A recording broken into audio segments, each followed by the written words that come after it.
Hello student, let's start with the new prose, that is The Eyes Are Not Here by Ruskin Bond. Let us know about the author first. Ruskin Bond was born in Kasauli, Himachal Pradesh, India, but grew up in Jamnagar, Gujarat, Dehradun and Shimla.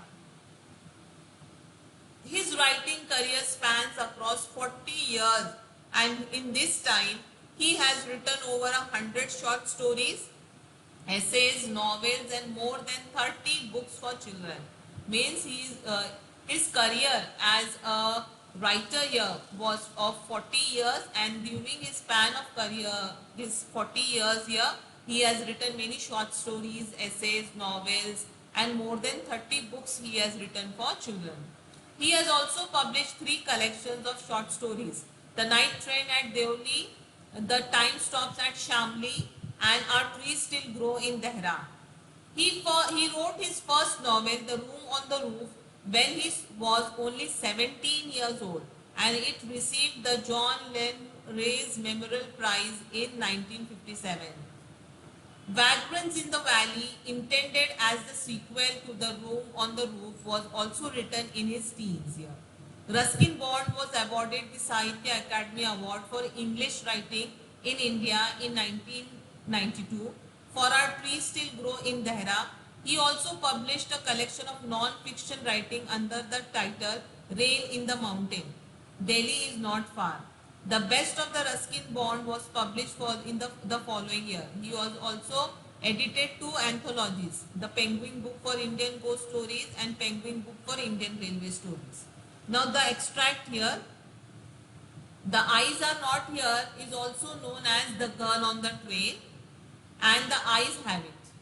It is a short story by Ruskin Bond which was originally published in Contemporary Indian English Stories. It is a deeply touching story about 2 co-passengers in a train who are both blind, and they do not realize that the other is. Means they both don't realize that the other person is also blind like him or her. The irony is in the fact that the narrator of the story learns that his co-passenger was blind only after she had got off the train. Means he realizes the co-passenger whom he was conversing with was blind. He realizes this only after she gets off the train. There is pathos and irony in the situation, and Bond offers us the irony in the ending, adding to the effect of the whole story on the reader here. Means at the end you will come to know what the irony the actually in the story is. It was only after she left and the another passenger who came into the compartment that the narrator realized that the girl was blind. Means it was the other passenger who came in the compartment after that girl who told the writer that the girl was blind. Let's start with the story here. See. I had the compartment to myself up to Rohana. Means the writer was traveling and to the place Rohana. Up till he reached the place Rohana, he was alone in the compartment. And then a girl got in. And after that, what happened? A girl, a co-passenger for him, she got in. The couple who saw her off were probably her parents. Means the couple who had come to see off her were her parents. They seemed very anxious about her comfort. Means they were really bothered about whether their daughter is comfortable in the compartment or not. And the woman gave her detailed instruction as to where to keep her things, when not to lean out of the windows, and how to avoid speaking to strangers. Means the mother was giving all sort of instruction to daughter that where to keep the things, how she should not lean out of the window, if she has to speak to the strangers or not. And they both husband and wife, means father and mother, they said goodbye to their daughter and the trains pulled out. Means it started. And I was totally blind at the time. Means the writer is mentioning here that he is a blind person. My eyes sensitive only to light and darkness. Means he could feel only light and darkness. Other than that, he could not see anything here. I was unable to tell what the girl looked like. Means the writer could not tell what the girl how the girl looked like because he was blind. But I knew she wore slippers from the way they slapped against her heels. Means we all when we wear slippers and when we walk on the floor, what happens? That slapping noise of that slippers could be heard. So in the same way, what happened? The writer could feel that the girl has worn slippers because of that slapping noise of the slippers here. It would take me some time to discover something about her looks, and perhaps I never would. Means he's saying that it would take some time for me to know about her looks, but it might happen that I would never know how she looked and all. But I like the sound of her voice, but she really had a good voice, writer mentions here, and even the sound of her slippers. Means the sound of her slipper was also you can say rhythmic or you can say melodious for the writer here. Are you going all the way to Dehra? I asked. Means the writer started conversation with this girl and he is asking her that are you going to Dehra? I must have been sitting in a dark corner. I must have been sitting in a dark corner because my voice startled her. She gave a little exclamation and said, I didn't know anyone else was here. Means here what happened? When he asked her this question, he's saying, I really felt that I should just sit in a dark corner here because my voice really surprised her. Because after giving an exclamation, she said that she didn't knew that anyone else is also, this girl also felt that she was alone in the compartment here. Well, it often happens that people with good eyesight fail to see what is right in front of them. Means right, when she said this, then also the writer didn't realize it that she was blind, and he really remarked her by saying that it often happens. Sometimes what happens, our eyesight fail to see the thing which is in front of us. They have too much to take in. Means he's saying they might have more interesting things to see around, so that might happen that they have failed to see the thing which is in front of it.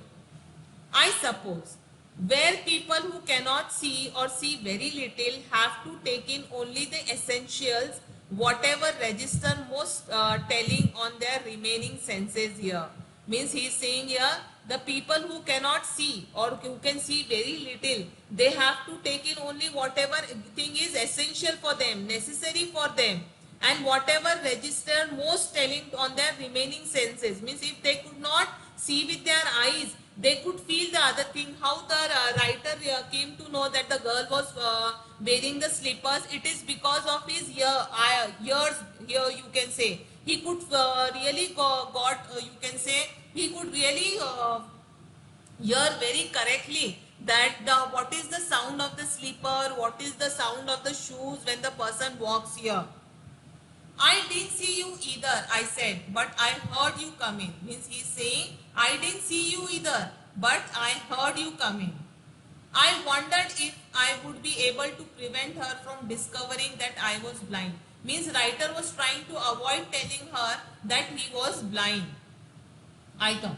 Provided I keep to my seat, it shouldn't be too difficult. He's saying that I will just sit in my place here. You don't feel uncomfortable. The girl said, I am getting down at Saharanpur. My aunt is meeting me there. The girl said that I will be getting down at Saharanpur. My aunt is going to come there. Then I had better not be too familiar, said. Aunts are usually formidable creatures. Means saying I should not be very familiar to you. I should not be very free to you for speaking here because aunts don't like it. Where are you going? She asked. She asked to the writer. To Dehra and then to Mussoorie. The writer replied. Oh, how lucky you are. I wish I were going to Mussoorie. I love the hills, especially in October, she is saying. Yes, this is the best time, I said, calling on my memories. The hills are covered with wild dahlias. The sun is delicious. At the night, you can sit in front of a long fire and drink a little brandy.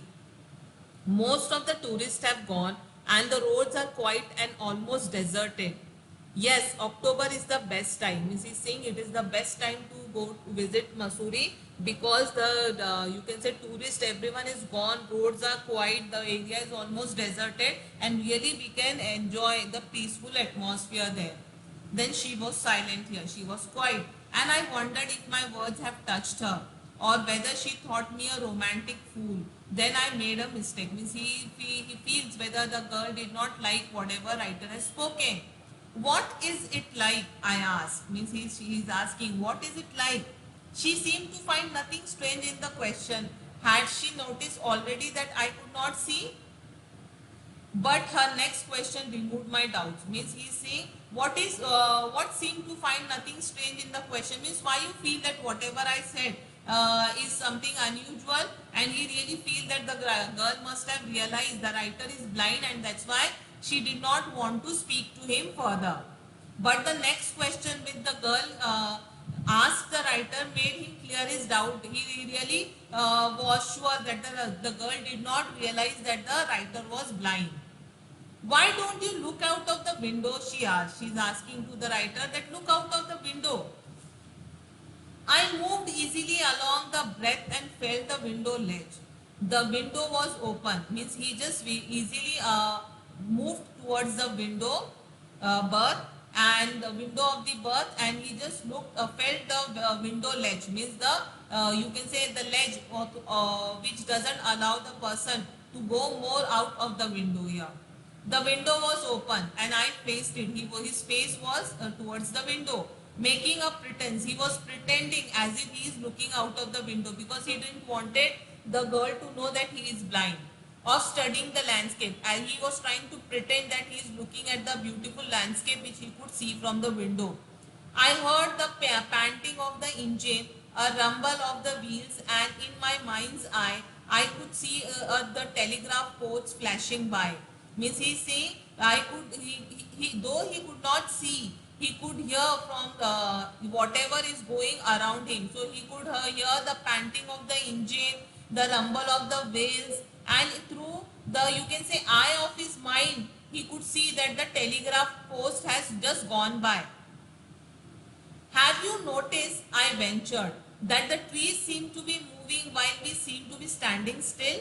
Means he is asking the girl, he is saying to girl that did you notice that I really feel that the trees are moving and we are sitting still here. That or the girl is saying that always happens. Do you see any animals? Hardly any animals left in the forest near Dehra. Means here she's saying here, can you see any animals? Here we cannot see any animals. Means there are no animals left in Dehra now, forest of Dehra. I turned from the window and faced the girl. Means he just faced the girl here, and for a while we sat in silence. After you have an interesting face, I remarked. Means he is saying, he told the girl that you have a really, you are really good looking.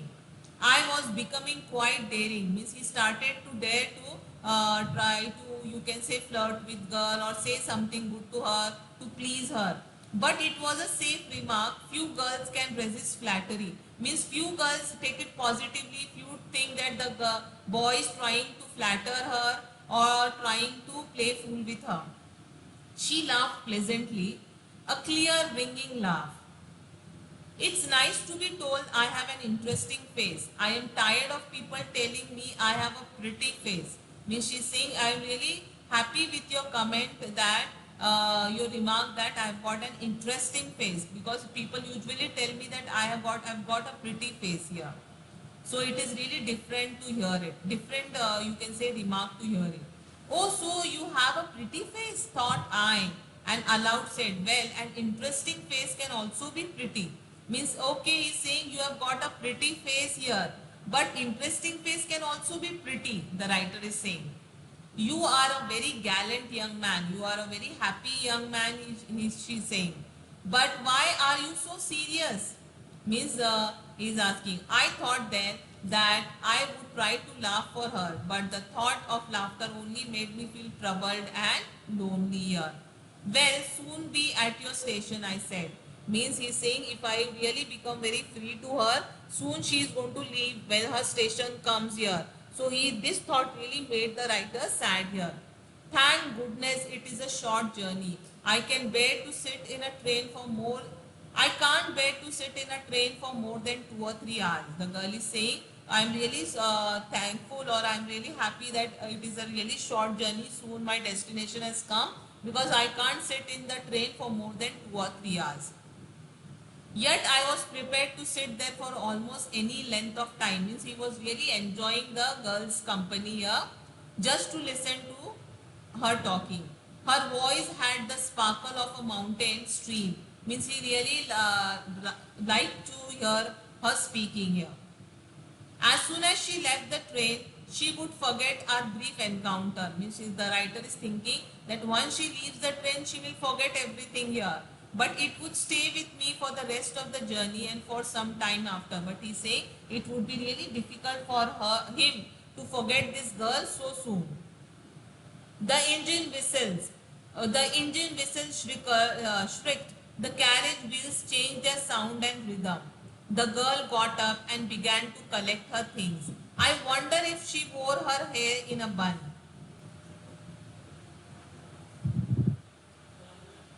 or if it was plaited, or if it hung loose over her shoulders, or if it was cut very short. Means that her station has come, so she started collecting her things. The train has stopped, she has started collecting her things, and the writer is not able to see that how what is the, you can say, appearance of the girl, how she has worn her hair, if it is in a bun, or she has plaited her hair, or she has hung it loose over her shoulders, or whether she has got long hair or short hair. Nothing he could see, because he was blind. The train drew slowly into the station. Outside there was shouting of porters and vendors, and high-pitched female voice near the carriage door, which must have belonged to the girl's aunt. Means slowly when the train came near the station, what happened? You can imagine the atmosphere there, the shouting of the porters and vendors, and one you can say high-pitched female voice, means the aunt of the girl. Writer really imagined that it must be the girl's aunt only. So the girl is saying goodbye to the writer now. Goodbye, said the girl. She was standing very close to me, so close that the perfume from her hair was tantalizing. Means he could feel the perfume from her hair. I wanted to raise my hand and touch her hair, but she moved away, and the only perfume still lingered where she had stood. Means he wanted to touch her hair, but what happened? She left soon, and only the perfume could be you can say smelled by the writer, because she went from the place, and where she was standing there he could just smell her perfume. You may break, you may shatter the vase if you will, but the scent of the roses will linger there still. Means that thought came into the mind, even if you shatter the vase, but the scent of the roses does not go. In the same way, what happened? Though the girl has left, the perfume of her hair was still could be felt by the, or smelled by the writer here. There was some confusion in the doorway. A man getting into the compartment stammered an apology. Means it might happen that both someone is trying to enter and the girl is trying to move out. So they must have collided. So this man is saying, he is apologizing to that girl. Then the door banged shut, and the person who has entered, he shut the door, and the whole world was shut out again. Means he really felt that everything is, he really enjoyed the company of the girl, and he didn't wanted the journey to end. But sadly what happened, everything has end, and again he is alone in that compartment with some other passenger here. I returned to my berth. Means he just went to his berth. The guard blew his whistle and we moved off. Means the train started. Once again I had a game to play and a new fellow travel. A game to play means what? How he played the game means he did not make the girl realize that he was blind. So here in the same way he is saying, now I had a new fellow traveler to play a game with. He really didn't want people to know that he was blind, he was not able to see. So he's saying, now first game I have won with this girl. I did not realize that he was blind. Now a fellow traveler has come, one more person has come, and he is going to start again the new game. of not making that person realize that he was blind. The train gathered speed, the wheels took up their song, and the carriage groaned and shook. I found the window and sat in front of it, staring into the daylight that was darkness for me. Means yet again he started pretending that as if he could see, and he started pretending that he is looking out of the window, but the daylight was like a darkness for him. So many things were happening outside the window. It could be fascinating game, guessing what went on out there. He was trying to imagine through his mind's eye that what might have gone now. The man who had entered the compartment broke into my reverie. Means he started conversation with the writer now. You must be disappointed, he said. Means he is saying, you must be very unhappy.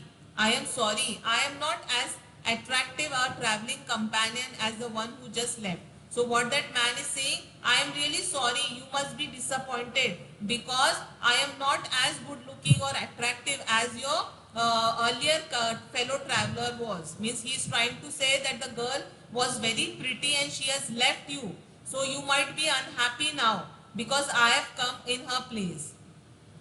She was an interesting girl, I said. So writer is saying she was an interesting girl. Can you tell me, did she keep her hair long or short? Means he is asking to the fellow passenger. I don't remember, he said, sounding puzzled. He is saying, I have not seen whether she had short or long hair. It was her eyes I noticed, not her hair. Means he is saying that I did not notice her hair. I only noticed her eyes. She had beautiful eyes, but they were of no use to her. She was completely blind. Didn't you notice? See what he is saying? I only notice her eyes. Why he noticed her eyes? Because he is saying that though she had beautiful eyes, they were of no use to her because she was completely blind, and that was only the reason that she collided with this passenger when he was trying to enter in, and for that reason the passenger has apologized her. So he is asking the writer, didn't you notice?